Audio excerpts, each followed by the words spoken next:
points are firing. Al and Jack are having a crazy battle right now. I've never done that, so I don't know what that feels like, but it looks amazing. And we are joined by the man who tamed that thing as he prepares for Bells Beach this week. Aussie surf champ and Olympic silver medalist Jack Robinson. Welcome. Welcome, Jack. Great to have you on the show. Thank you, guys. Thanks for having me. That was you peeling off the first perfect 10 of the year at Pipeline. Not a bad way to start, not a bad feeling, I'd imagine.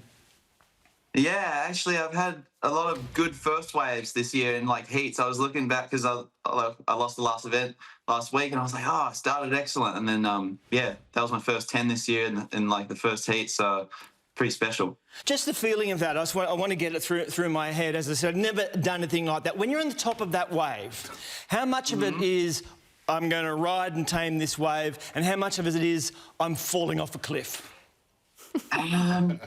Well, I think in that moment you just have no mind. I feel like it's just you're just empty. Like it's like every kind of experience that you've had, and it's just instinct, all feel. So yeah, I feel like that's how I could explain it. There's not many words to explain it, but it's like your mind's just blank. I think therein lies the difference between, Tony, you and an Olympic silver medalist, Jack. Although my mind's blank a lot of the time.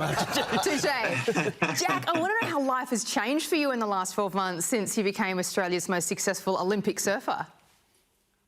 Oh, I mean, it's yeah, I guess things change a little bit, but I'm still the same. I feel like you know, I'm still doing the same thing, surfing and doing the tour. But yeah, a lot of things change. I have my baby as well, and you know, apart from the Olympics, yeah, there's a whole lot happening. So yeah, just getting ready for another event and another big year ahead on the tour. Well, Jack, we look at that wave and honestly, it's awesome. I did have similar experiences on 2 to 3 foot waves in Cronulla growing up. Not that size. But, mate, every surfer has a shark story. Obviously, it all started for you, Margaret River, Western Australia. You've been all around the world. The most famous beaches. Have you got any?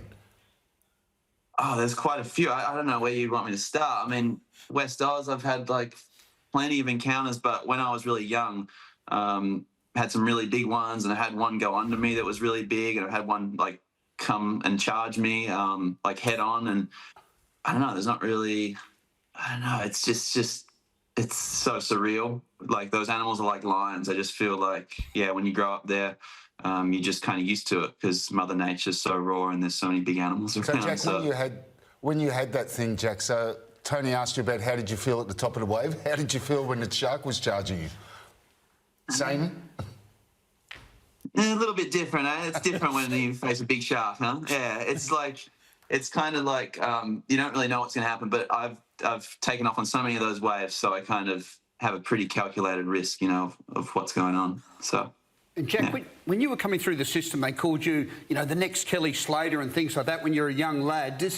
Is it hard to transition from surfing just being fun when you're diving, jumping in the water, to suddenly there's expectations and that? Is it hard to deal with?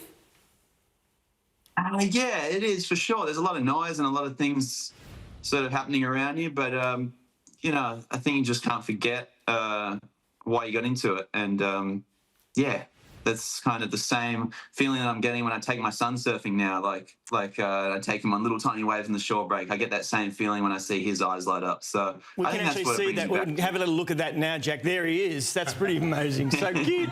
Talk us through that. Yeah, it's so funny. He just lights up. Like he's like a little light, and kind of just brings me back to that moment when I first got into it. So it's really special. Never forget those moments. Well, Jack, we know Bells Beach is difficult and it's hard to win, but probably not as difficult as holding up the trophy and ringing the bell. We've got some vision of D'Souza back in 2013, trying to shake the bell but shake the trophy, and it was a bit problematic. That is some trophy. We see the premierships, the championships, but is that the biggest thing of all time or what? Yeah, that'd be good. I'd bring it so hard for sure. It'd probably go flying too. But yeah, that's it's definitely a challenging event. Every event's really hard because all the guys are really good, and But I feel like there's certain surfers that suit Bells and certain styles, and I feel like I really fit that wave well. And yeah, hopefully we have a good forecast. In some way that you fit the waves that there's three. In fact, this Aussie treble this year, I think the winner of all three, if you win all three, men's and women's, get a car, which is absolutely fabulous. But there's Margaret River, which you've won twice, as well. There's Bells, and there's a Gold Coast. Those waves kind of suit your style? Yeah, I feel like those waves suit me, and it'd be nice to win a car. I need a new car, so I like that.